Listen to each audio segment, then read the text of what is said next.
ॿिए पासे वाक़िअ ॿुधाईंदा हलूं। कश्मीर में ॾखण बंगलो वटि इंडस हाईवे तां अणॼातल शख़्स जो लाश हथायो आहे।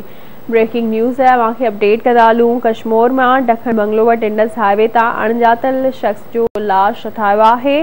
लाश खे सिविल अस्पताल मुंतक़िल कयो वियो आहे, जॾहिं त सुञाणप न थी सघी आहे।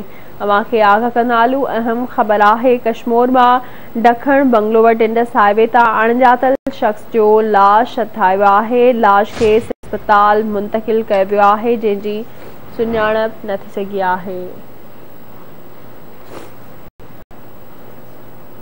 तफ़सील मालूम कंदासीं। कश्मीर में अहमद अली सियाल खान। जी अहमद, आगाह कजो, छा मामलो आहे?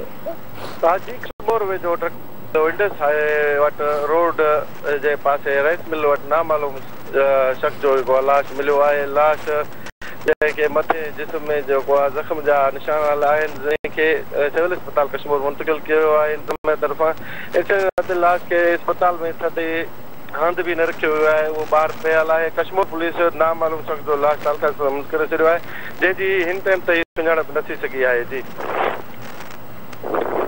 महिरबानी अवां जी आगाह करण लाइ।